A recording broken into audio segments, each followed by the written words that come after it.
The year was 1847, and the scorching Texas sun was the least of Sarah May's worries. On the dusty courthouse steps of Cedar Ridge, she had just watched her 4 sisters be sold off like livestock to pay their father's gambling debts. At 16, she was the last one left, the final piece of property. As the auctioneer's hammer rose, sealing her fate to a coarse and cruel bidder, a lone voice suddenly cut through the callous crowd. It was an offer no one expected, a proposition that would either be her ultimate salvation or a different kind of prison. The Texas sun of 1847 beat down without pity, especially in a forgotten dusty town like Cedar Ridge. In the middle of the public square, on the steps of the courthouse, a spectacle of shame was unfolding, a memory that no decent person would wish to keep. 5 sisters, the daughters of Old Man McKinnon, a man whose luck had finally run dry at the poker table, were paying the price for their father's sins.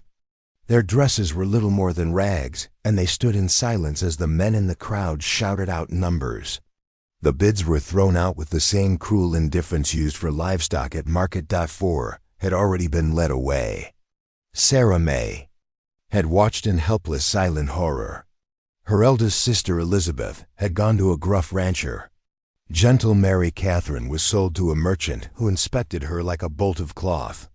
The twins, Hannah and Rebecca, vanished with a saloon owner, whose leering gaze promised a grim future. Now, only Sarah May was left. At 16, she was the last in line. Still, she held her chin high, a fire of unbroken spirit burning in her green eyes. The auctioneer, a man named Pete Hawkins, raised his wooden gavel, its shadow falling like a final judgment. $20. To start for this one. His voice boomed. A coarse bachelor known for his quick temper shouted, $20. Another voice answered, $25. Sarah May closed her eyes, trying to will herself away to some other place, a safe place before everything had fallen apart. The numbers kept climbing, each one a nail in the coffin of her fate. That's when a man separated himself from the boisterous crowd. He was a solitary figure, his face a map of quiet sorrows, a man who had clearly known loss. He stood tall, and when he spoke, his low, steady voice cut through the sordid bidding. $100. A silence fell over the square. Even Hawkins froze, his gavel suspended in midair. The crowd murmured. $100 was a small fortune. The man stepped forward, his boots making no sound on the packed earth. He looked not at the auctioneer, but directly at Sarah May. "I offer $100, he repeated, his voice stronger now, "and my name. Miss McKinnon, I would be honored if you would accept to become Sarah May O'Brien." He turned to the stunned crowd. "As my wife, not my property. A partner by my side, not a possession in my house." The chaotic whispers turned into a collective shock. This was not how these things were done. Sarah May stared at the stranger, the man named Daniel O'Brien. She had seen him in town, a quiet widower, but they had never spoken. "But I don't know you, sir," she whispered, her voice nearly carried away by the wind. A sad smile touched Daniel's lips. "No, you don't, but I have seen you. I've seen how you care for your sisters, how you hold your head up when the whole world seems against you. I saw your kindness when you helped Mrs. Henderson when she was ill." He paused, the sincerity in his gray eyes unmistakable. "I am not asking you to love me, Sarah May. I am only asking you to allow me to give you a life where you are treated with the dignity every woman deserves." Sarah May looked around at the familiar faces that had turned away. Then she looked back at Daniel O'Brien, the man who was offering her something more precious than gold. A choice. She found her courage, her voice steady.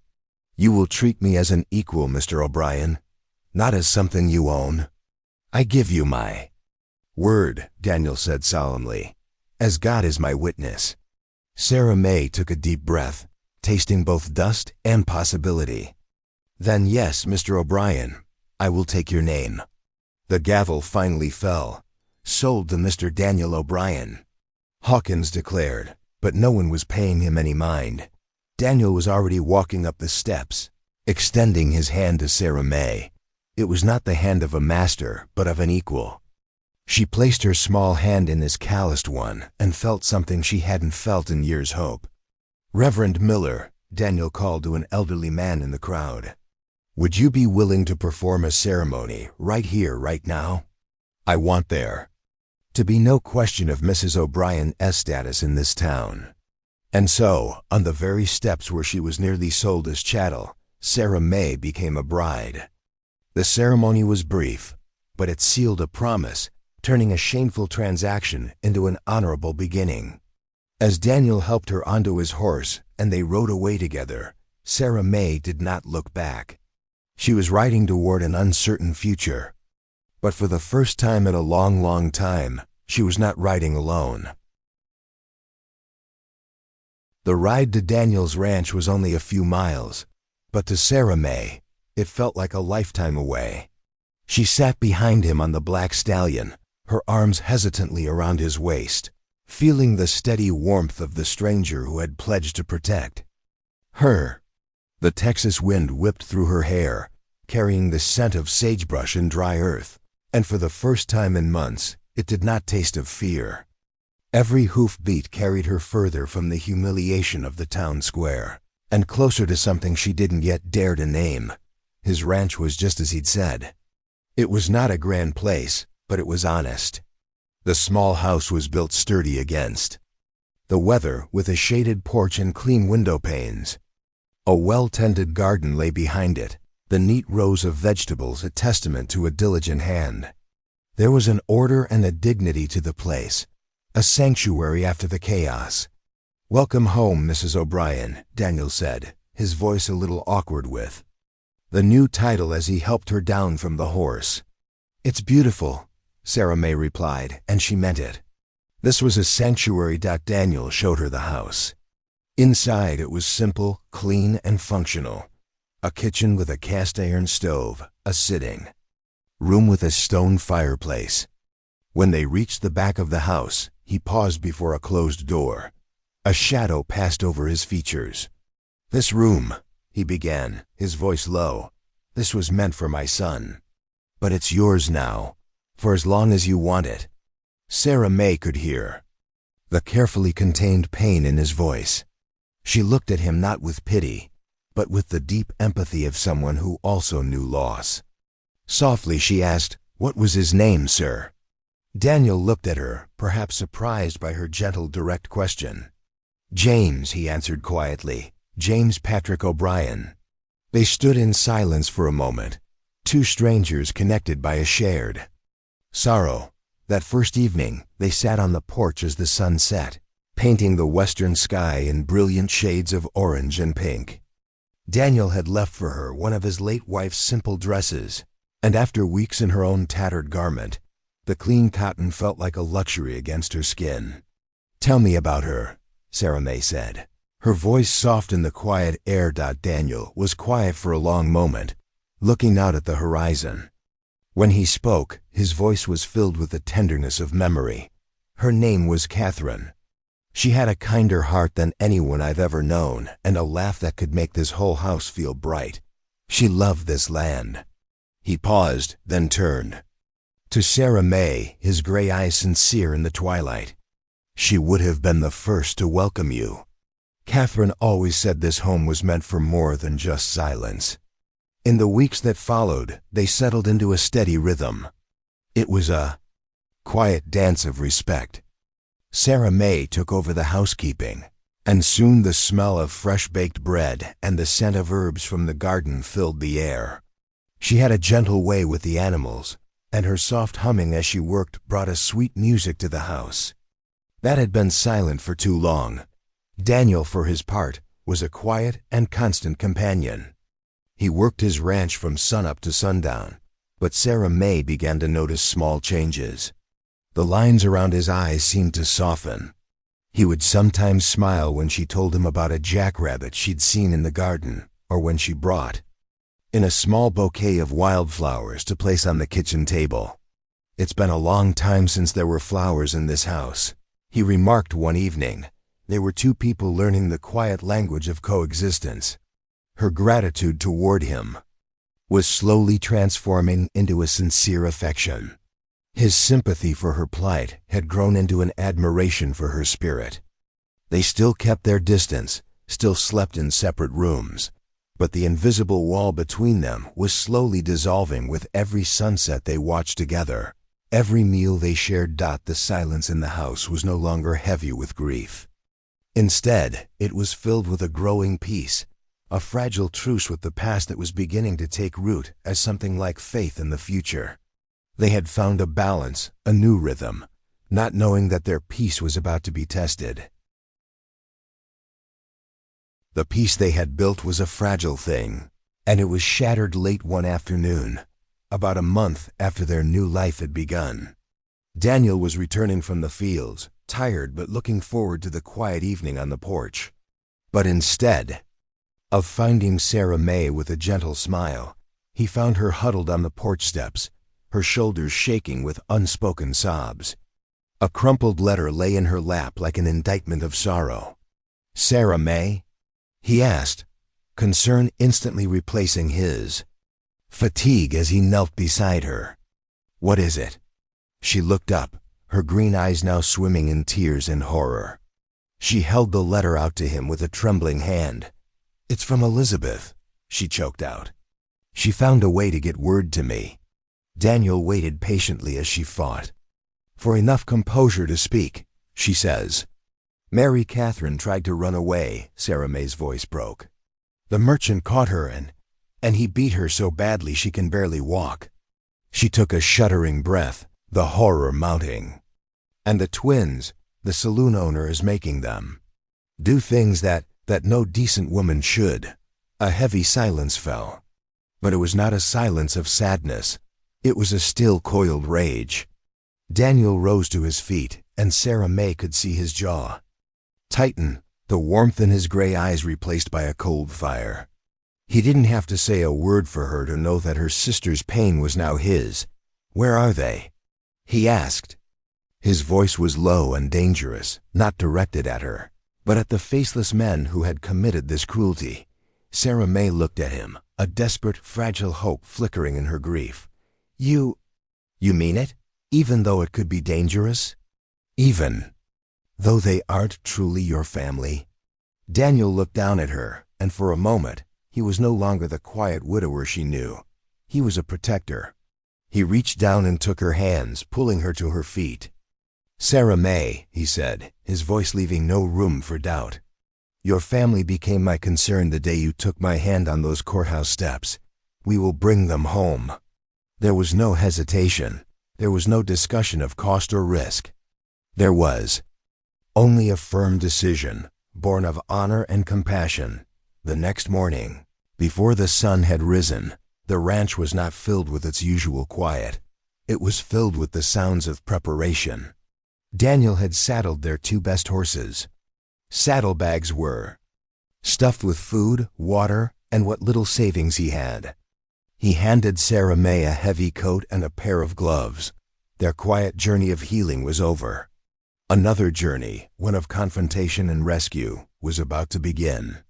As they rode out together at dawn, leaving the sanctuary of the ranch behind, they were no longer two strangers bound by circumstance. They were a single unit, bound by a shared purpose, heading toward an uncertain horizon to reclaim a family that had been torn apart. They rode across the Texas plains, a land as vast and unforgiving as the task before them. During the long days on horseback and the quiet nights under a canopy of stars, the last of the walls between them crumbled. Sarah May told Daniel of her mother's dreams, of a garden she had always wanted. Daniel, for the first time, spoke of the simple joys he had shared with Catherine, of how they had planned to build a future on this very land. These were not the words of a man trapped in the past, but of one who was learning to share its weight. They found Mary Catherine in Millerville. She was sweeping the steps of a general store, her every movement slow and pained. When she looked up and saw Sarah May, the broom fell from her weak hands. "Sarah?" she whispered, as if seeing a ghost. The sisters' embrace was a mixture of joy and pain. The dark bruises on Mary Catherine's face and arms were a silent testament to the cruelty she had endured. The merchant, a man named Prescott with small, mean eyes, emerged from the store. "What's all this?" "That girl belongs to me, fair and square." Daniel stepped forward, and something in his posture made Prescott take a step back. "I'm willing to buy her contract from you," Daniel said, his voice as cold as steel. "Name your price." Prescott sneered, but his voice wavered slightly. "She's not for sale." "I can see that," Daniel said, his eyes taking in Mary Catherine's condition. "The question isn't whether she's for sale. The question is whether you'll be paid for her release, or if you'd rather explain those bruises to the town sheriff." The negotiation was brief. Faced with Daniel's quiet authority and the curiosity of the gathering townspeople, Prescott took his $30 and disappeared back into his store. As they helped Mary Catherine onto a horse, she kept weeping, saying, "I thought I was going to die in that place." Rescuing the twins from the saloon in Dusty Creek was far more complicated. The place was a den of rough men, and its owner, a man called Snake Morrison, was known to be violent and unpredictable. Daniel did not act rashly. He spent a full day observing, learning the routines, and looking for a weakness. "We can't just walk in there," he told Sarah May and Mary Catherine as they planned from the town's only respectable boarding house. "He has too many men." Their plan was daring. Daniel had noticed that Morrison always left the saloon on Tuesday mornings to visit the bank. The following Tuesday morning, Mary Catherine, despite her weakness, created a diversion by fainting dramatically in front of the saloon. While the patrons and bartender rushed to help, Daniel and Sarah May slipped in through the back door. They found Hannah and Rebecca in a small, filthy room upstairs, locked in like animals. The girls' eyes were hollow with fear, but when they saw Sarah May, they lit up with disbelief and relief. "Quickly now," Daniel urged, helping the girls to their feet. They made it out of the saloon and to their horses, but as they prepared to ride out, shouts erupted from behind them. Morrison had returned early. "Ride!" Daniel yelled, and they spurred their horses into a gallop, the sound of pursuit growing closer. The chase stretched for miles across the open prairie. Daniel's horse was strong, but the others were carrying double and tiring quickly. Just when it seemed they might be caught, salvation appeared on the horizon. A U.S. cavalry patrol, their blue coats a stark contrast against the brown grass, was riding toward them. The commander, a young lieutenant named Collins, quickly assessed the situation and maneuvered his troop between Daniel's group and their pursuers. "This is U.S. Army business now," Lieutenant Collins informed Morrison flatly. "These people are under our protection." Morrison protested loudly, yelling about stolen property, but when the lieutenant asked to see legal documentation of ownership, all Morrison had was a handful of gambling IOUs. Faced with the undeniable authority of the military, Morrison and his men were forced to turn back in fury. Escorted by the cavalry to the next town, the four sisters were finally, truly free. The immediate danger was over, but the long journey of healing both body and soul was only just beginning. And through it all, Daniel O'Brien was by their side, a quiet protector, a husband who had honored his word completely. The journey back to the ranch was a different one entirely. Gone was the tension of the chase and the fear of the unknown. Instead, the air was filled with soft conversations and occasional laughter, the music of a family mending itself. When they arrived, the small house that had been a quiet haven for two now welcomed them with the warmth of a true home. The house had been awakened. Hannah's laughter echoed from the barn, where she discovered she had a natural gift with the horses.